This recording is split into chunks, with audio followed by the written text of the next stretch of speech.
Good evening and welcome to another exciting meeting of the Charlton Water and Sewer Commission. Today is February 11th, 2019. It's about 6:32 PM and we'll start our meeting as usual with paying some bills. Russ, what have you got for us? Well, first, Paul, I have the minutes of the January 28th, 2019 Okay, meeting. Make a motion, we accept those as printed. I will second that motion, Mr. Chairman. any discussion on anything in those minutes?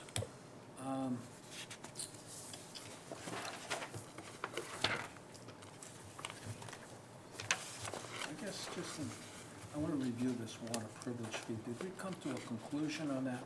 No. We did. Okay, all right, then, fine. I have no other questions. Okay, if not, all those in favor, please say aye. Aye. Aye. Aye. Next, we have the warrants for review and signature. Make a motion, we accept them as follows. Commissioner salary, $400. Jeff Helgerson Excavating, $525. WB Mason, $19.64. Viola, $38,486.07. And Cosgrove and Blatt for $63, for a total of $39,493.71. I'll second that, Mr. Chairman. What was the excavation for from Helderson? It says 149 Glen Echo Road. What did they have to do It there? was either for the pump station or to pump some grease out of someone's pump system. Okay. Any other discussion on any of these? Absolutely. The invoice will tell us exactly. Yeah, no, I just kind of, it's not a big bill, so, I just want some curiosity is, Mr. Bill, there? I'm just curious if it was for. Pump down wet well, What location? 149 149. Glen Echo Drive. It's a house? I'm not sure if it's the house or the pump station at the end of Glen Echo Shore Road. We'll I think follow- it's a pump Okay. station because it's 2,000 It's gallons. 2000, yeah, so. Okay, Glen Echo Shore Road, so that would be on the west side of the lake. Be on the good side of the lake. It'd be on the side of the lake where the sun goes down. Yeah, which is opposite Main Street. Okay, Yeah, so it'll be at the end of Glen Echo Shore Drive. yeah. All right, if there's no further discussion, all those in favor, please say aye. Aye. Aye. And have you got more? No. That's the commitment report for bills that went out. Any abatements? Any, no? All right, then we can move right on. New business. We have no other appointments tonight. And the new business is the fiscal year 2020 budget. Yes, so, the budget for 2020 is pretty much level funded from 2019, except for water. I tried to decrease some of the line items as much as I could. As far as the salary information goes and the payroll-related expenses, I'm still waiting for Donna to get back to me on those to get the finalized numbers. But again, it's very preliminary right now. Sewer is pretty much exactly level funded from last year to this year. We should have enough revenue to offset that cost, so we shouldn't have to take from retained earnings to balance the budget. As far as water goes, we'll take some, whatever is left for the receipts reserved for appropriation for my position that you receive from ExxonMobil. We'll take whatever we anticipate to get from Southbridge for IMA payments, and then we'll have to offset the balance of that budget with retained earnings. So it's very preliminary. As I said in my memo, there's been discussion about my position as well as the water sewer administrator position. Been reviewing the duties and responsibilities of both positions. While there is some overlap between, I guess, what the positions are there for and what they were created for, with all of the construction projects that are taking place over the next year and a half, 2 years, I think it's a good idea for the commission to keep the water sewer administrator position filled at this time, to use that for on-site inspections through all these projects. in talking to McClure Engineering, he gave us an estimate of $75 per hour to have an RE out there doing the same type of inspections. Maybe a little bit more in detail than what the administrator will do, but it's a full position. And I think we get, for what Steve is costing us, I think we get a good bang for the buck, especially since he's still able to do stuff in the office and help us offset some of those responsibilities as well. So again, the budget should be pretty straightforward this year. It's just, if you want me to do more work for the superintendent and administrator roles, let me know. I'll dig deeper and give you more information. If not, we can just wait and see what we get for information from the finance director, and then I'll get you a finalized budget to move forward with from there. That will show last year's versus this year's, and you'll be able to see what changes are taking place. When is our deadline for completing the budget? Make changes right up till town meeting if you like, but Oh, I think to start setting up meetings with finance committee to go in front of them. But our budgets are pretty straightforward as long as our revenues are offsetting our costs. It's really not gonna affect the town in any way, so any type of budget meetings we have with the finance committee or board of selectmen or finance director and town administrator should be pretty easy, straightforward. I know for me, Peter had mentioned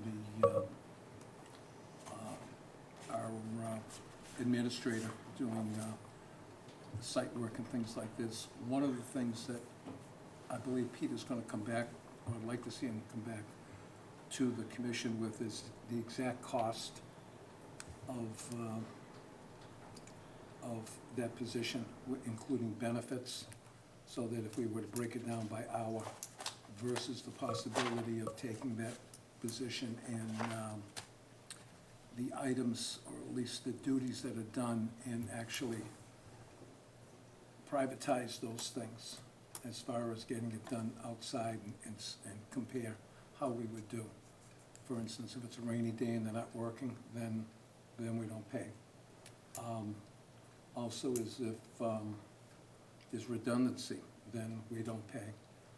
Also, if it's November, December, and nothing's going on, we don't pay. So, again, I would like to see us take a real hard look at that before we make a final decision on it. So if I take the salary from last year and add in health insurance and some other payroll-related expenses, his hourly rate is less than $40 per hour. Okay, now, I know the rule of thumb that I was told by a former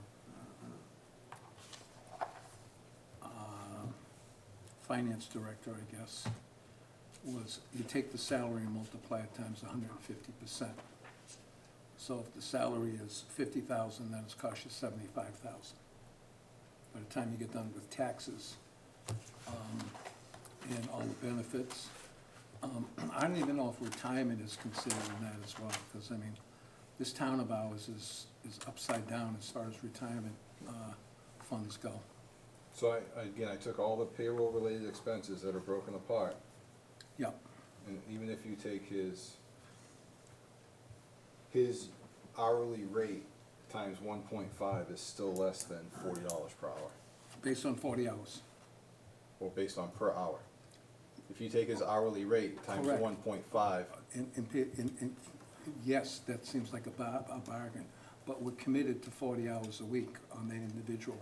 Yes. Versus having a situation, if we need to bring someone in for helping with, let's say, either a water or a sewer inspection, and it might cost us much more per hour, but we only hire them for 2 or 3 hours in the morning, and that's it. So that's where the difference is gonna be made up. In fact, like this week, next week, how much inspection is going on? So that's what I'm saying is, when you look at it from a whole point of view, or for certainly wouldn't be, from a macro point, is that's where the savings would happen. But from a micro point that you're doing now is, of course, one will outweigh the other, but it's versus being obligated to 40 hours a week versus obligated only when you call and then say go home. So, So what would you compare that to? what would you compare what to? Excuse me. His 40 hours for a year Yeah, compared to what? compared to hiring someone from the outside, a local engineer to come in, or a local professional to come in and do that job, which might be $75 an hour, might be $100 an hour, might be a minimum of 2 hours. So that's $200 versus, and what did you say, Peter? It was somewhere a little less than 40? Yes. Yeah, yeah. So that's $320 a day, if it's 40, just to keep the numbers easy. Right, So, But you're just every talking day. about inspection. He does other work yes. around the office other than that. yeah, but, well, Oh. I'm not down there. I don't know. Peter No, he is. does- He does other work around, Yeah, other work as far as operation of the sewer department and stuff like that. So it's not like he's there just for inspections only.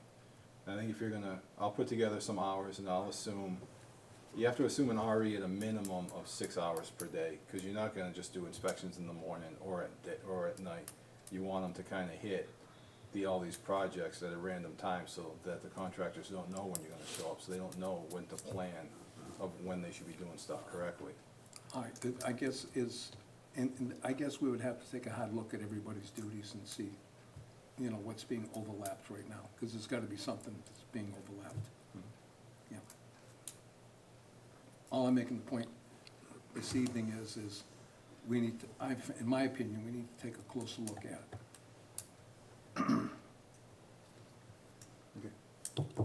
You all set with that? We're gonna move on to the 2018 annual budget, report. So the annual report for 2018 is due on March 1st. This is what shows up in the annual report that's handed out on Election Day, so I just tried to put some of the bigger things that have happened throughout the last year in here, and if you wanna review it and let me know if you wanna see any changes made, or if it's okay the way it is. It doesn't have to be approved tonight, as long as it gets approved by our next meeting. I just wanted to get this in front of you, so it wasn't a rush to get it approved. So Peter, and that, if I may, about a third of the way down, it says the sewer system consists of approximately 20 miles of installed sewer main services, about 630 residential. All right, the water treatment plant treats an average daily, all right, then it goes on. In 2018, 13 new service connections to the system. Yes. 13. Yep. So that's one of Steve's major duties, is to make sure that he's there for the final inspection. Well, it's more than one. He goes out there more than once. It's not always one clean inspection. It's, sometimes they tap the line, sometimes they locate it, and they don't run it the whole way at once all the time. Yeah. But yeah, that's Steve, I mean, Violi helps us with that, so. Right, and for the most part, it's not often that they've got to tap the line. Usually there's a lateral already in the street, usually. So It's it been- wouldn't be tapped. And also what as I recall, the procedure is get your trench open, put your pipe in, get it all set. You can start doing backfill, but make sure you leave a portion of the pipe open so you can see the pipe, determine how much backfill, how deep your backfill is, Yep, and then call us up. right. At least, Of those, I'll tell you, there's probably 50% of them were more than one visit. okay. Just like there's one on the lake where the grinder pump was removed because the house was torn down and put back up, and the grinder pump's getting put back in. It's probably gonna be three Okay. or four inspections, so. All right, so the, but the point is there's not an inspection every day. Not even every other day. No. In fact, maybe one every 3 weeks if it's 13. For sewer connections, right? Yeah, that's like, yeah. Okay. No, but there's also, again, if we're going to what the positions and roles and the contractors coming into the office to ask questions and all of that stuff, that's what Steve is doing. And, I mean, and that's where the overlap is, where my position can do the same thing, but if I'm at meetings or if I'm doing other stuff to try and get consecutive water or Buffinville or or other stuff going, that Steve's being there and being able to oversee the operations of the office allows me to get that other bigger stuff done. Without a doubt, two is better than one, without a doubt. All right, but the question is, you know, what do we want our users to pay for? I'll do my best to quantify And it. I'm sure as you always do. Yeah, thank you, Peter. But as far as the annual report goes, that's kind of, that information is accurate, so. If there's anything you guys want to see changed, or anything you've added or whatnot, just let me know and I can make those changes for the next meeting. If you want to approve it tonight, then that's fine as well. And Peter, the water services, as far as the inspection goes, it's pretty much less complicated than the sewer, or is it more complicated? Which part of the service? I think it's the inspection of the service, because for instance, in 2018, there were 7 new services. And if some of those are commercial, then those are different, because that, like the commercial building on Route 20, where the new gymnastics place is going, that has to be pressure tested for Southbridge's specs, which is 200 PSI for 5 minutes, and then Yeah, well, if it passes that, then it's 2 hours at 150 PSI, and you have to be there for that full time. We don't have to. I mean, Southbridge is there, we're there to oversee a portion of it. yeah, As far as residential connections, the way Southbridge has been doing it is you go from the curb stop, you go into the house, you leave, you can backfill portions of the trench, leave any joints exposed, and then pressurize into the house, and they just visually inspect for leaks on that service connection for residential properties. So those are a little bit easier. yeah. The commercial inspections with the pressure test, those are a little more in-depth, especially when they don't always pass the first time because of various reasons. And as long as, if I may, Mr. Chairman, as long as we are still under the control of Southbridge, Southbridge is doing these inspections, or at least they're present? Yes, Okay, so that's, again, there's some redundancy. there's there. overlap there as well, yes. Yeah, okay, But again, it turns into our infrastructure, so we that's right, need to be there as well. yeah. Thank you. Okay, moving on, North Main Street Pump Station. I was gonna make a motion to accept the annual report. I'll second. Get my name spelled right in it? Really? Yeah. So, I make a motion that we Sorry. accept the annual report with Alex's name spelled correctly. Second on that? Yeah, I'll second. Oh, yeah, but she restated it. I'll so reaffirm my second. We do the motion, so. Any further discussion on that? Nope. Thank you. You don't want to be someone else, Alex, huh? Nope. All those in favor, please say aye. Aye. Aye. okay, North Main Street Pump Station. Sunday, February 3rd, Super Bowl day, the guys spent quite a bit of time at the North Main Street Pump Station because the float system failed. It's the float system original to the pump station when it was installed back, I think, 99 or 2000. So, there was no SSO, so in working with LaFleur Electric, who does a lot of our more in-depth electrical work at the pump stations and the treatment plant, they determined that the floats had failed. Currently, they just kind of worked out a couple of just on-off float switches to run the pump station now. Keith has said that LaFleur has done some float upgrades and other similar pump stations that have worked out pretty well. And again, I've enclosed a quote from them to do a similar type of upgrade to our pump station, and the price is $2,560. I'd recommend that you approve that quote so that we can get this work done sooner than later, so we don't have a float failure and have an SSO at that pump station. Make a motion, we accept the quote from LaFleur for $2,560. Second. I got a question. If I'm not mistaken, that pump station it's up at the center, correct? This North Main Street, yes. On North Main Street, so it's the one right next to the new Dunkin' Donuts. donut place there.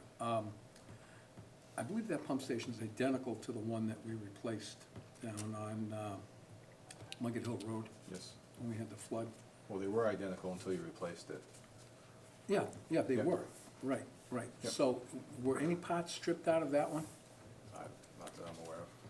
Other than the generator sitting in the treatment plant, I don't think there's Yeah. any float system, no. That was.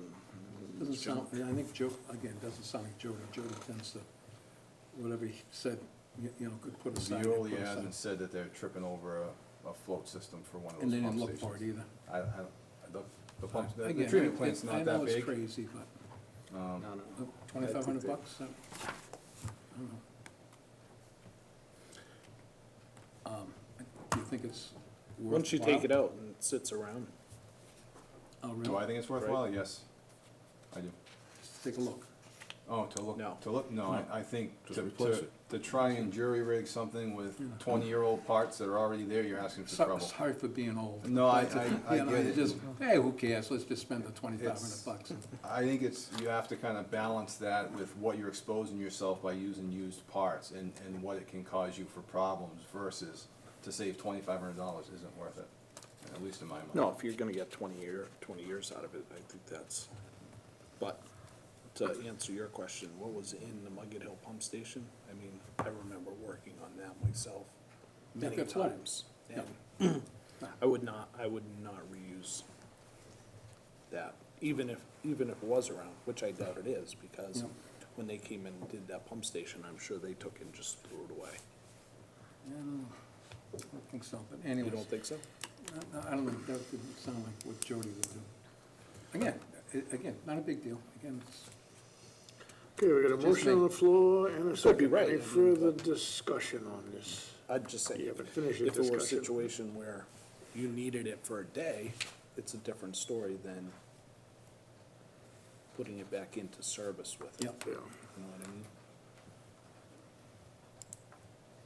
with the expectation of another 20 years, so.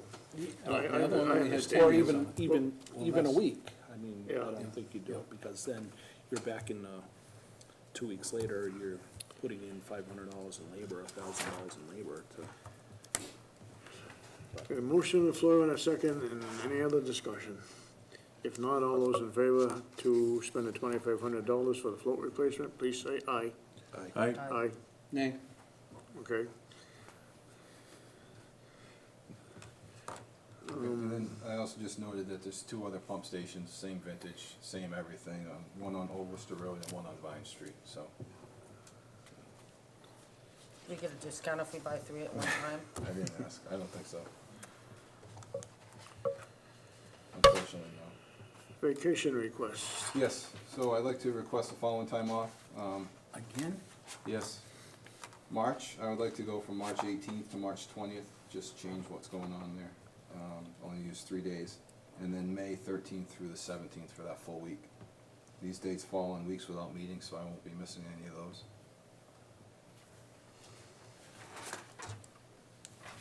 Okay, we need a motion for that? Yeah, Would in the help if past, we you- did, In the you know. past, you've made motions, there's a form for Yeah.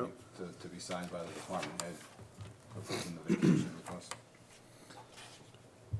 Have a motion for I'll Peter's make a motion, vacation? we, accept the vacation request. Second on that? Second.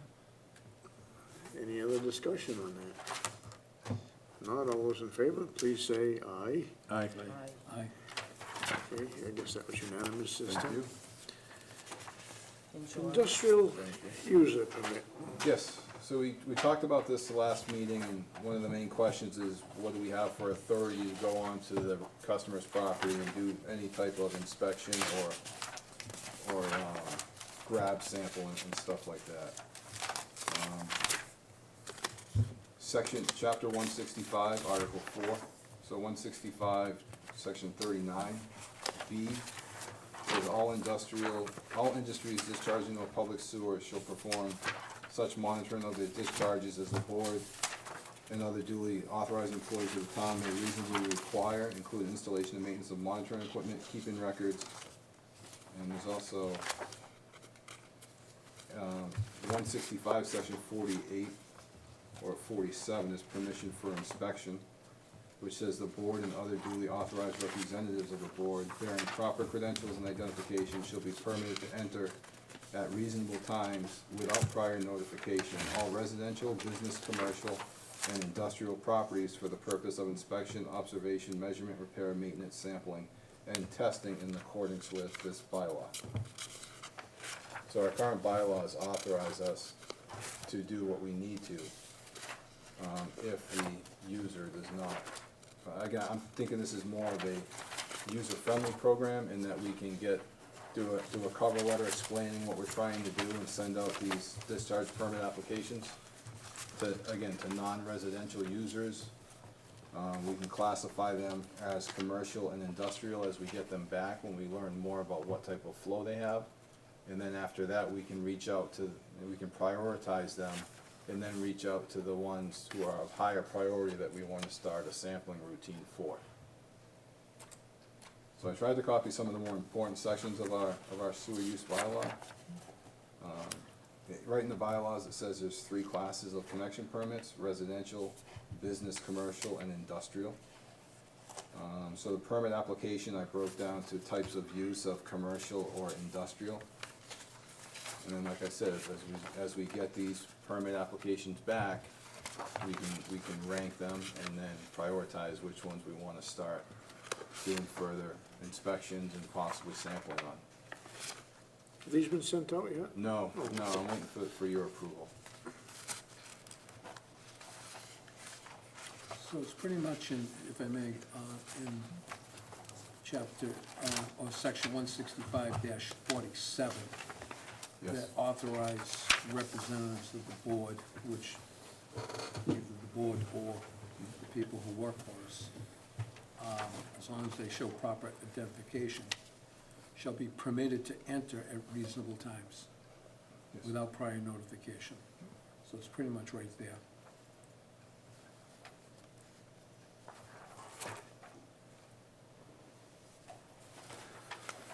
So this is any subject property that ties into the sewer system. This, as I read it, it's any property, yes. It says residential, business, commercial, or industrial, so. Any customer, we have the right to access at reasonable times. At For- reasonable times. For these reasons. Without prior notice. Correct. And again, that's not what I'm looking to do. No, I understand that. But, If you give, I mean, the way this board works is you do give people notice. And no one can ever say, well, you didn't give me notice. But even if they were to say that, you don't need it. correct, according to the bylaw. Yep. So we have one customer potentially who's drifting into that realm. That's what I was thinking. Yes. Right?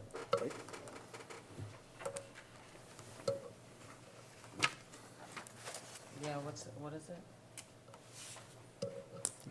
The one that will not give you a specific time to let you do an inspection.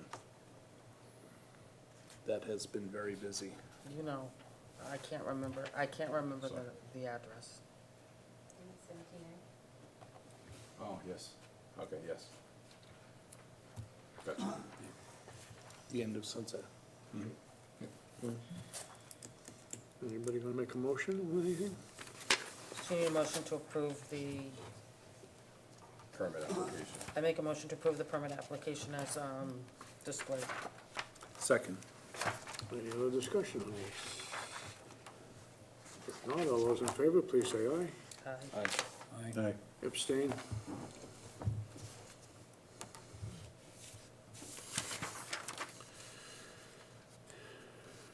Moving on. Water privilege fees, Peter. All right, so at our last meeting, again, we discussed the use of the water privilege fees, and you didn't vote, but you pretty much determined that you weren't gonna look back to try and recoup water privilege fees from customers who connected more than 6 months or a year ago. So looking forward, trying to determine the best way to assess what type of water privilege fee you'd like to assess. I talked to the tax collector and the assessors, and because these connection fees aren't as large as what the sewer privilege fees turn out to be, I don't think we should do a privilege fee, because it's, to allow someone to finance a $10,000 fee over 20 years is not very friendly for the assessors to track over that portion of time. So, I think while these fees are reasonable, I think we should do it as a connection fee, much like a lot of the other towns do, based on the line, the connection size of the line. So, as I looked at what Southbridge charges, because we're working with them still, I would recommend that we, just for sake of a round number, that we also charge, say, 50% of what Southbridge charges as a connection fee for Charlton. And then, if we do decide to go consecutive, Southbridge won't be charging anymore, so we can increase to either be what Southbridge was, or have it, if we want to stay the same charge, we can have it be the two, what the previous customers were paying prior to You're that. talking the $2,000 connection fee that Southbridge currently charges, right? So Yes. half of that at this point. Correct. So for a 1-inch connection, Southbridge charges $2,000. I'd recommend that we charge $1,000, and the cost to a customer would be $3,000. This And that would way be- there, we can start getting those connection fees, whether we go consecutive or not, and putting that money aside for future capital. In addition to what Yes. Southbridge charges, the user would have to pay both Southbridge and Yes. 50% more to Charlton. Yes. Okay. Again, because we own the infrastructure, that's gonna have a, it's gonna have a cost to us to keep serviceable over the next 30 or 40 years. Your proposal here totally throws out what we had already passed. Correct. But it doesn't throw it out, it just goes a different direction. You can vote to throw it out, Well, it's replacing it, it is replacing it, yeah, yes. which before, we were using the EDU method. Correct. Okay. You were using the EDU method, following through with what you did for betterments, which don't exist anymore. They don't exist for particular properties, but any new properties or any properties that weren't considered before, those properties would be properties that would be subject to a privilege fee. Thus, everything on Route 20 west of 169. And does ExxonMobil have a list of, on Old Worcester Road, Bucket Hill, and going up to Bay Path, A list of what? of properties that they've agreed to service? Any, Or they just said any and?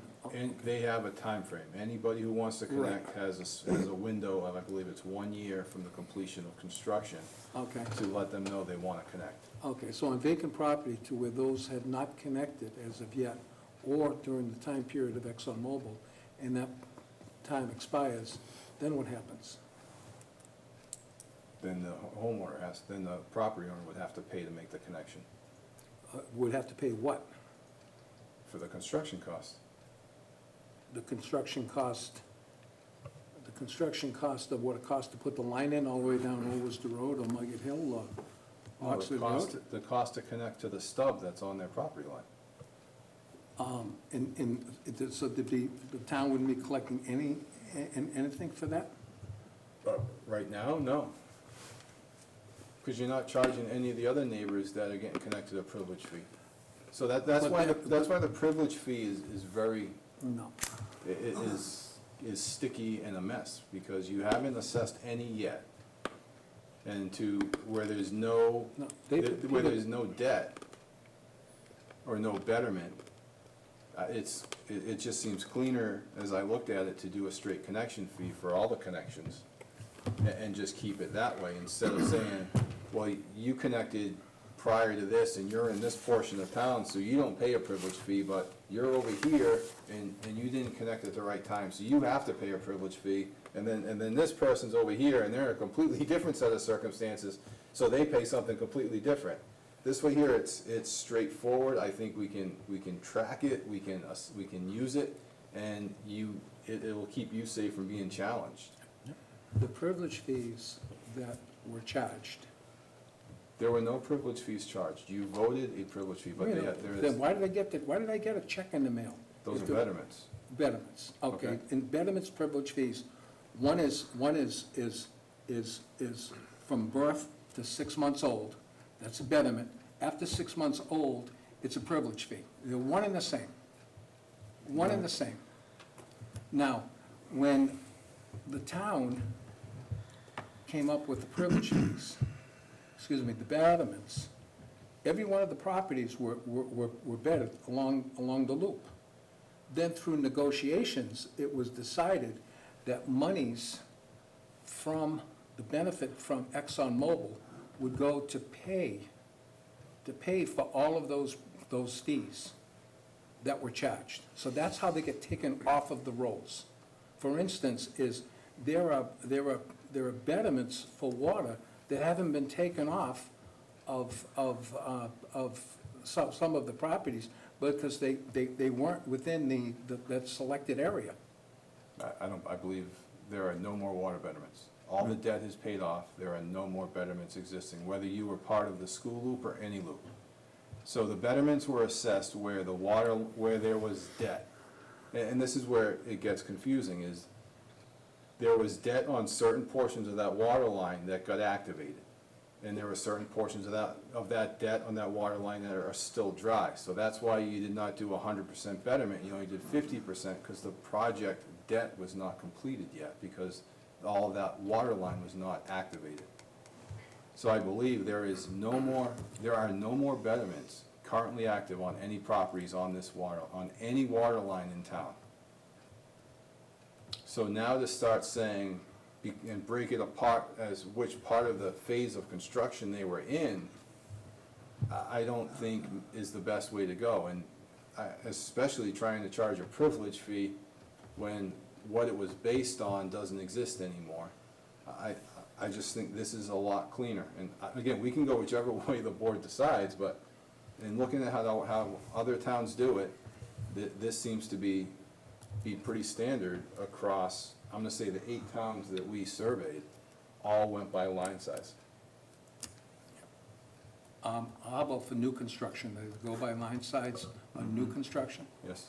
So you surveyed, whether it be Auburn, Shrewsbury, Millbury, or whatever, if they're doing an extension of water, they don't go by the cost of the project? An extension or a connection? No, an extension. These are connections. Well, We're looking these at- are connections based on an extension that the town paid for. The townspeople paid for this. No, they didn't. Oh, they didn't pay anything, so what No, about? the townspeople got reimbursed. That's why there's no more betterment. No, The townspeople did not pay anything for any of this water line. I think you're mistaken on that, Peter. I'll verify that. I believe. All that debt is paid I think off. you're mistaken on that. I will verify that.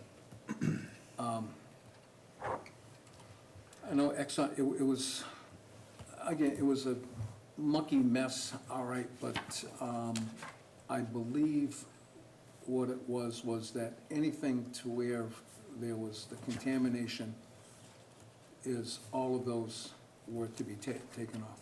For instance, if we were to go and activate the water line east of Carroll Hill Road, not Carroll Hill Road, yeah, Carroll Hill Road / Owister Road. All right, so if those people want to connect, they're going to connect for $1,000? Yes, because they didn't pay any, there's no debt on that water line. It's all paid off. There is no, Our townspeople paid $280,000 a year for many, many years Yes. to cover the debt of those payments. and if you look at what you received from your ExxonMobil settlement, it was more than what the debt was. So the town got reimbursed that money from the extra money from the ExxonMobil settlement. I think there's a difference between what we had for a balance of debt and for what we had already paid. Because I am pretty sure that there was enough Okay. Check it. extra that it made the town whole. So it's my understanding and what I've been told is, again, the current debt is paid off, and there was extra there. So like you said, the town offset some of that cost because there were no betterments assessed for a certain number of years, and there was still debt. And there was extra money from the settlement that, I'm not gonna say reimbursed the town, but it went to the town instead of to this board. And that was the justification for it. Yeah. Because the town subsidized that project for a few years. I apologize if I'm taking everyone's time up, but humor me and try to do a little research on that. I think you're gonna find it's different. Either that, or I'll come down. and I'll we'll talk double about check the it. research I've done. Okay, okay. Because the original debt, don't forget, the original cost of putting in the water line down on Route 20, our water department, we had no income. That was totally paid for by the entire taxpayers. No. So where'd the money come from then? A portion of it came from Millennium every year. That's how the project was approved. I believe it was 4/7 or 3/7. Just like sewer, a portion of the sewer project was Right, yeah.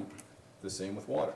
That's how the project got approved. Right. Whether it right. was But 400,000 a we didn't year. own Millennium. If there was no water project, that money would have went to the taxpayers. No, because that's for how the another pilot, project. no, because it was written into the pilot agreement with Millennium. That's why Millennium passed, because a portion of the proceeds from Millennium was funding sewer, a portion was funding water, and a portion was going to the general taxpayer. That's why everyone said, okay, let Millennium go, because it affected so many people. Okay. Otherwise, it probably never would have went. I'm- Lead me to the water trial. I will, I okay? just Thank want you, I didn't make these Thank you. numbers up, that's all, Yeah, no, you wouldn't, so. yeah, But I'll verify, again, what I have for yeah. information. And the bottom line, I think we are shortchanging ourselves by allowing someone to connect the public water for $1,000. Well, the reason it's so low is because they also have to pay Southbridge. If they weren't paying Southbridge also, then yes, we could increase it. But, so you're gonna put I think you're gonna put a huge burden on new customers to connect, because if we were consecutive, then yes, $1,000 is not enough. But because they have to pay Southbridge these fees as well, I think if you go much higher than that, it's not fair to the customers. Well, on the residential side, if you were to say to me, I'll give you purified drinking water at $3,000, that's a deal all day long for any new construction. Because right now, to do it, new construction in Charlton, it's $7,000-8,000. By the time you drill a well, test it, and then you don't know what you're getting, and Plus, could be another plus $4,000 or $5,000. oh, at a because minimum, of $7,000, treatment. $8,000, plus depth if you have to go deeper. Yeah, I mean, yeah. a well could cost you $10,000 to $15,000, so I do think 3,000 is more than reasonable. I mean, that's a gift price in my estimation, but, I don't know if you do wanna slightly elevate that, or, We're gonna do a little research, Pete? Yep. Well, I mean, yes, I will get you the Okay, information, okay. get you the answers to the And questions. it just popped up. Did we find out how much of the 15%, if it is 15% of what Southbridge charges, that's supposed to kick back to Charlton? Do we have a number on that? 25, I thought. I checked into that, no, 25,000? No, percent. No, it's 15% of their connection fees we get back from Southbridge Okay. annually. Yeah. I'm asking for that number. Okay, so, I haven't gotten it yet. we haven't seen it.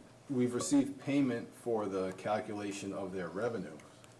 So, we're supposed to get revenue in two ways. One is a straight 15% of the connection fees they connect from Charlton customers.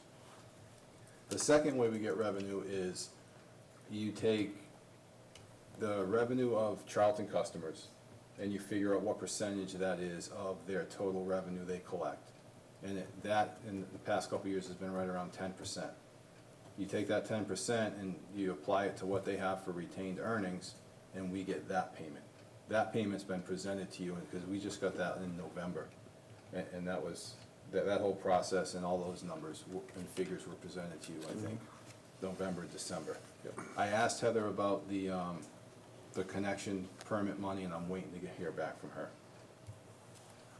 Don't forget too, if you pay a connection fee of whatever it is, $2,000 or $3,000, you still have to get a quarterly bill for the rest of your life after that. Whereas if you have a well dug and it costs you $7,000, except for electricity, the water is free from the rest of your life, so. That's true. That helps, equalize it. Well, again, that's just that's not construction costs to get the water line to your house as well. So I think, I threw 50% out there as a place to start. I didn't know what the appetite of the board was as far as what you thought was fair. So in my mind, it wouldn't create an undue burden on the person connecting at this price. If you think there's room for more, then we can change that to 75%, or we can go even with Southbridge, but. And you're talking about a straight charge with no financing? Correct, Okay. yes. Paid in 30 days or paid upon issuance of the permit? Yes. Upon issuance of. So, and what would happen if someone comes in and says, I need 7,500 gallons a day? Do we say is, well, geez, you paid for your hookups, you're all set? 75, you're gonna have to get the correct line size, which would probably be at least a 4-inch or a 6. Well, no, they already have, let's say they already have an 8-inch. They already have an 8-inch, and now they're putting an addition on, and they need an additional 7,500 gallons of water. That's what they're gonna, that's their usage. Do we say is, you're all set, see you later, good luck? I don't know. My understanding is that's how it's done in other towns, yes. If they're not Yeah. making another connection to the water main, Yep, then yeah, okay. Well, we certainly don't do that for sewer, we do not do that for sewer. no. All right, okay. No, it's, Yeah. again, this is part of the process. I know it's different than what you Yeah, voted yeah, before, and yeah. I get that, but in seeing how it's done, this is consistent, I guess, and this is the easiest thing, I think, for us and for the board and for the town to be able to track and keep and administer fairly amongst all the customers and residents. And actually administer. I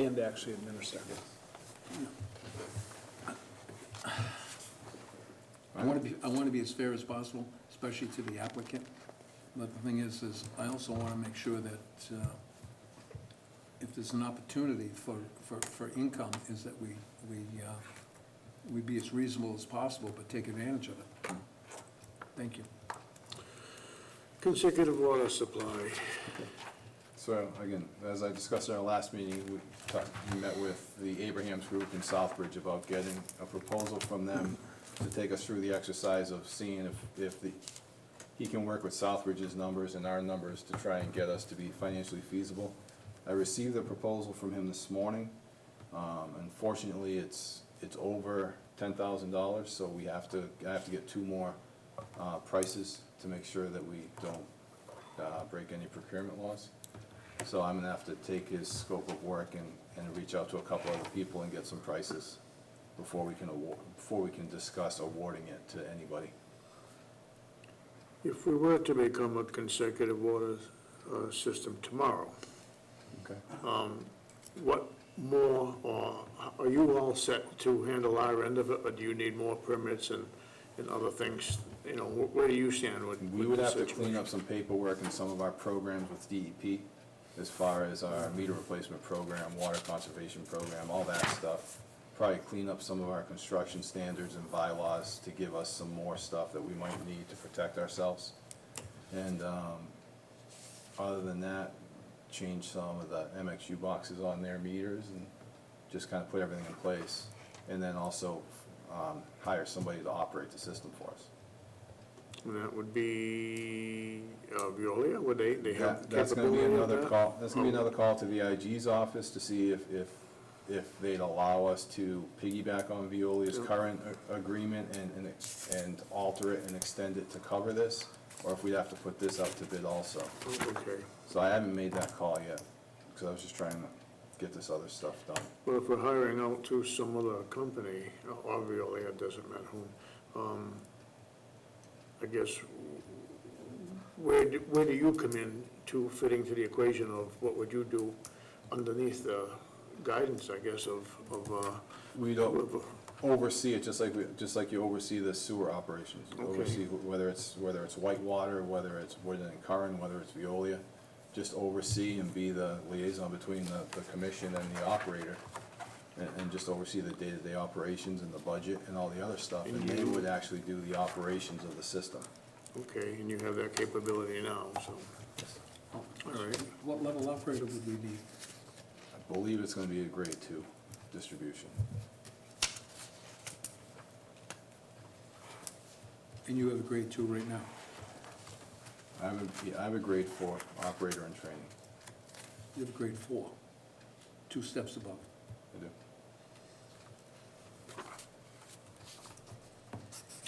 Grade 2 and full? No. But they're all They're all OIT. OIT. So I took the 1 pass, took the 2 pass, applied for the license, took the 3 pass, passed the 4, and applied for the 4, and got it. But they're all OIT, so you just have to pass the exam. What's OIT mean? Operating and Operating training. Operating training. So it's not a full license, so You have to work under someone for how long? a long time. Full-time, minimum of 2 years, a year or 2, I think it's 2 years. It depends on the grade license. And it depends what type of work you're doing. But in emergency situations, they could make an OIT a full-time operator in certain cases. I've heard. But again, it depends who you're working under, what the case is. So as far as consecutive water, as far as the proposal goes, I have to put that out and get a couple more price proposals before we can consider that. So if I'm understanding you correctly, Abrams has estimated a fee of $10,000. No, No? more. Oh, more? I'm gonna be asking other people to get me price proposals, so I don't wanna put his price out there at this time. Oh, okay, okay. All right, and the only, the charge to whether it be Abrams or whatever group it is to go and negotiate with Southbridge to arrive at a, No. Reasonable. The scope of work, it's gonna be quite a bit of time for them to look at, they're gonna look at it from 2 sides. One, they're gonna look at it from Southbridge's side to see what they're saving from expenses as far as operator goes, as far as electricity, as far as everything that we are currently, that we would be taking over. And then they're also gonna look at it from our side to see how much revenue and what our rate schedule needs to look like to offset and make us enough money to be able to afford and be feasible at the rate that that we're gonna try and get Southbridge to negotiate down to. okay. I know, we never had anything concrete in writing, but we did have some roundtable discussions, and we did have a rate that we've been working with. And with that rate we worked with, it has been determined that if we took the system over, we'd be break even or lower under the current rate structure.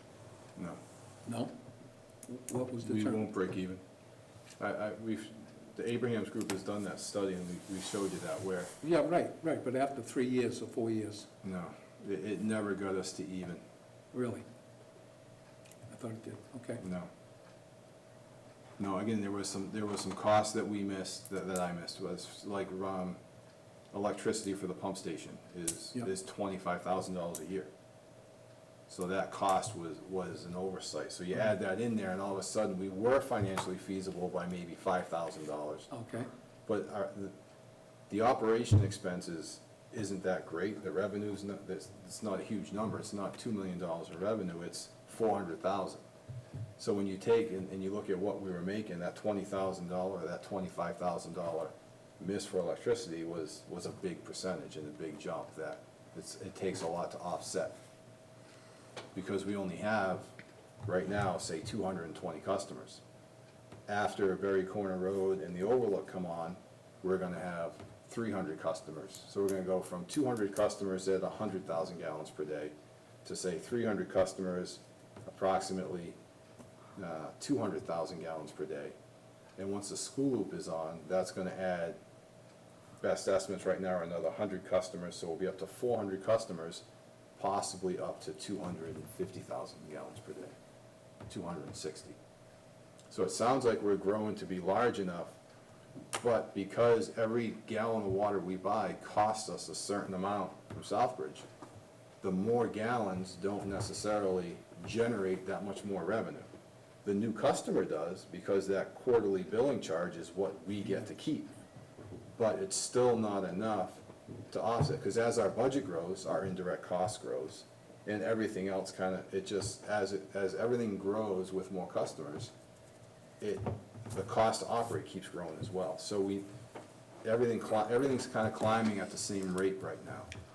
So that's why I'm talking to Southbridge, to be able to truly negotiate them down from their base rate, a flat base rate of their lowest tier, it needs to be more than just us saying we can't afford it. And that's why I talked to the Abrahams Group, because they worked with Southbridge, they worked with us. They have all the data from the water rate study they just completed. They can look at it from not from Southbridge's standpoint, but from our standpoint, to help us negotiate and let Southbridge feel like we're not trying to take advantage of them just to become a consecutive water supply, but they're actually gonna be they're gonna be left harmless if they reduce their rate, so we can afford to go consecutive. And we'll be able to justify that with numbers from them, not just us saying, or this or that. So I think it's an important step, and it'll be an important tool for us in the negotiation process. It seems like you're real close to what that discount should be. We can be as close as we can be close, but think about it, if you're on Southbridge's side, it doesn't matter how close you are, if you can't justify and make them feel comfortable that they're not losing, they're not gonna offer us any type of discount. Well, first of all, they already are losing by doing a wholesale rate.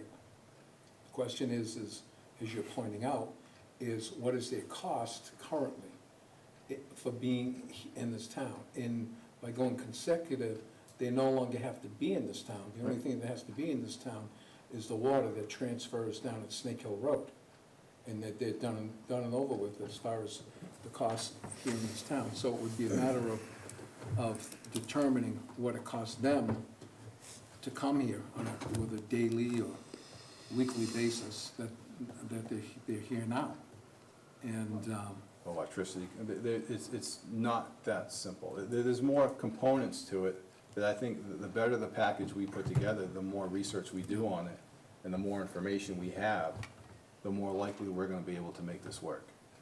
Right, because right now it doesn't work. So you can either decide to say, okay, we've gotten close, and maybe your appetite's not there to continue looking into this anymore, and that's fine. Or you can say, we're close, let's keep going and see if we can make it happen. So, again, you haven't said no yet, so I've just been continuing to kind of, to kick the can down the road until, again, something, either Southbridge says, no, you're not even close, or you sit there and say, all right, enough's enough, we're not gonna get there, and you lose your appetite to do so. Okay, so you're gonna get 2 more bids Yes. to compare, and what about the sewer privilege fee on 7 North Sturbridge Road? I assume this is either the first or second house on the left after you Yes. leave City Depot Road. So unfortunately, Bonnie Berthium came forward with this parcel to connect, and we did the privilege fee. She had already sold the property, and it was transferred when she was here. So when you signed the paperwork, you signed it for the correct address, but the wrong owner. So we just need to revote it with the correct owner's information, so when the time comes up in the fall, we can actually record the lien on the right piece of property. So it was a little bit of an oversight that we just need to correct. So, if you can make, I guess, the correct owner is right here, the map, block, and lot, and the owner's information. If you could just make a motion to correct the previous privilege fee and apply it to them. So I make a motion that we put the privilege fee on Nicole Amorisano for 7A North Sturbridge Road in Charlton, $16,400. Second. Any discussion on that? Hearing none, all those in favor, please say aye. Aye. abstain. Aye. Was it 3 ayes and 2 abstentions? Yes. Okay. So the motion passes anyway. All right.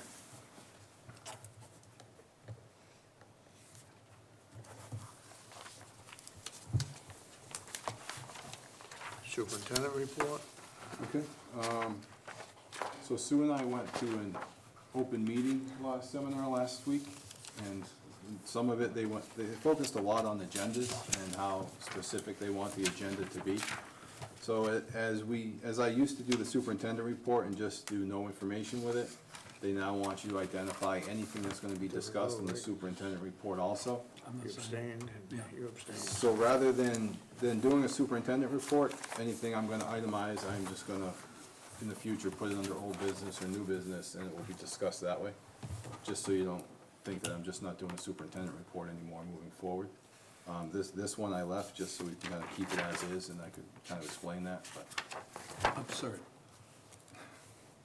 It I'll is- say it again, absurd. It is, in a way, it's not, because you wanna, like, as they describe it, you wanna give the public notice to what's being discussed in case they wanna be here. So, as the superintendent report is, when I talk about all the construction projects on a routine basis, it's fair enough that they should know that we're gonna be talking about Berry Corner Road, or in case they wanna be here, or in case they wanna watch. So, I think the more descriptive we can be in our agenda, I think the more it gives us, not the appearance, but it just makes us that much more upfront. So you extend old business and cut out superintendent's report. Yeah, well, just so you don't think that I'm just not doing a superintendent's report, anything that would have been there will be either under new business or old business on Gotcha. upcoming Well, agendas. it's often quite that way anyhow now. You said we already Right. talked about this, we already talked about that, and the superintendent report, it doesn't include too much, so, So I will hit a couple of things, if you don't mind. sure. Berry Corner Road, Ty and Bond held an informational meeting this past Wednesday to meet with the residents again. The main reason for that was they've been out on Berry Corner Road to kind of mark the trees they're gonna take down for the service connections, to make sure that if property owners don't want those trees cut, to come and talk to Ty and Bond and the Ludlow construction representatives, so that they can find an alternate way to get into the property. There was probably, say, 25 residents at the meeting. Unfortunately, the residents that were there were asking to have more trees taken down than less, so I'm not sure we accomplished what we wanted, but again, the customers that were, the residents that were there did have some questions that did get answered. It took probably an hour, hour and a half. Ty and Bond gave a nice update of what's going on and what they're planning to do, so they're gonna try and get out there sooner or later and start cutting the trees down before construction begins. And then they're gonna start with a couple of service connections on H-Foot Road, and then start doing the service connections on private property, and the main line on Eleanor Lane. So, the Route 169 pump station, we're still waiting for a delivery of the skid to be completed. I saw representatives from Kleinfelder today. They're waiting for United to get back to them and let them know whether the pump skid's gonna get delivered to them and they're gonna install it in the building there, or if they're gonna deliver the building to us and install the pump skid on site. So that's still kinda holding that up. Other than that, all of the SCADA work and the tank mixer upgrades have been done. They did the SCADA tie-in this afternoon, so that should all be completed and good to go. The school loop, our first construction meeting is actually gonna be on February 19th. We just got the schedule back today. And there is, I know we discussed possibly closing Old Worcester Road to do that large-scale culvert replacement over February vacation. That is not gonna take place at this time, so we're not sure when Albanese is gonna try and do that, because that's gonna be a complete road closure for more than just a week. So How about April vacation? that's high water flow, so I'm not sure they wanna try and do it at that time when you're in the spring melt season, and Yeah. they have to try and get that much water up and over the road with bypass pumps. 2 weeks ago, I hadn't seen water that high ever, ever. But, So they're kinda up in the air right now, whether they might just have to wait and do it in the summertime, or they decide to close the road. The bus company says it's not a big deal to close the road for 2 weeks, while school's in session. And unfortunately, it's not a big deal for the buses, because they just wait at the end of the road and pick everyone up at once instead of driving down the road. However, I think it will be a big deal for the residents who have to drive their kids out to the end of the road and also be there to pick them up at the end of the day. So I'm trying to push that we not close the road while school is in session. agreed. The only problem that brings us to is when school's out of session, the priority is gonna be Mugget Hill Road, so. I believe they're gonna try and have at least 2 full crews and 1 service crew, so maybe they can break it apart and still be able to do what they have to do. But, right now, I guess that's the biggest, coordination effort we have up in the air right now. Other than that, they met with Jerry Foskett, and as far as digging goes, L. Stevens Road, because of the condition of the roadway, he's fine with them starting sooner than later.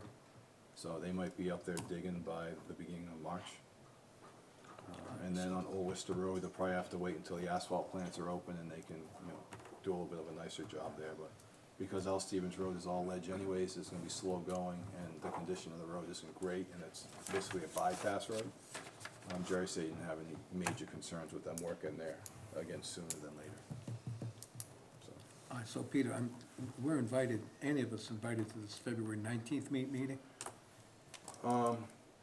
one of you can show up. If more than one of you show up, it's considered a subcommittee and it has to be posted. So the 2 of us, Yes, is this part of the new rules? yes. Yes. Gosh, almighty, better not meet any of you people here in the supermarket. So, 2 people. When did Let alone this church. new rule come out? Yeah, we're church. Is so this, even. is this a policy or is this a No, statute? it's the law, it's the open meeting law. Open, 2 people? 2? Yes. 2. The So, law is majority. We're a 5-member board. so if you vote to have 2 people go to a meeting with DEP Yep. and sit in on that meeting, it's considered a subcommittee and you have to post that meeting. Even though there's not a quorum there and you can't make any formal All decisions. right, so what we should do is whenever you're having meetings, they should be posted, period. Because if we want to go to the meeting, we want to be able to go. We don't want to go and say, geez, the meeting wasn't posted, Mr. Lemansky, someone's already here from the commission, you gotta leave. That's not gonna be good. And we've been, so most of the meetings we do that, like the open meeting law was posted, the meeting with. Okay, all right, so We've been let me- posting a lot. If you want me to post the commission for all of the construction meetings, if there is an appetite for board members to be at those meetings, then we can post them. How difficult is it to post the meetings? Not difficult at all. No, so post every meeting. Again, Well, I'd then like we to have make a to post motion an is agenda. that we make it a policy that every meeting is posted. The hard part is posting an agenda so that if you're gonna talk about anything, because we don't have their agenda. Here you go Early again. enough to It's- post. It's an impossibility. That's why what these new rules they're coming up with are absurd. Again, for the 3rd time, it's crazy. The subcommittee's tough. Oh, I'd like to talk about a subject. Oh, you know what? I can't. Again, I'm just, I hear you, Just Peter. I relaying- know. I'm I'm just sorry. relaying I'm what you learned, sorry. so. I'm caught. You're caught in the middle here. It's just, so the person putting on the open meeting law seminar was an attorney from Copeland and Page, and she was pretty well versed, she yeah, said. big deal. And I asked, I know, but Yeah, yeah. so, We're done with that. What about any business that was unknown at the time of posting? None? For the next meeting, can we find out more information about the Sunset property that's been lingering? yes. And I believe we're gonna go into executive session tonight. Yes. And would somebody like to read that while Drew packs up?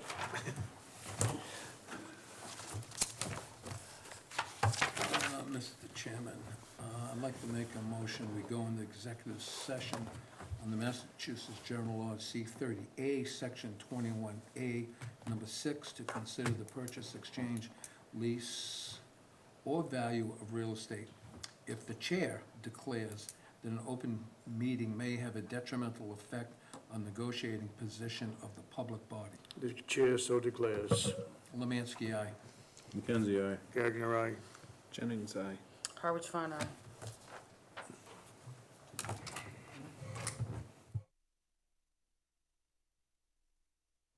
And we're gonna Did you just state that we're gonna come out of reconvene exec? simply for the purpose of adjournment. Exactly, thank you.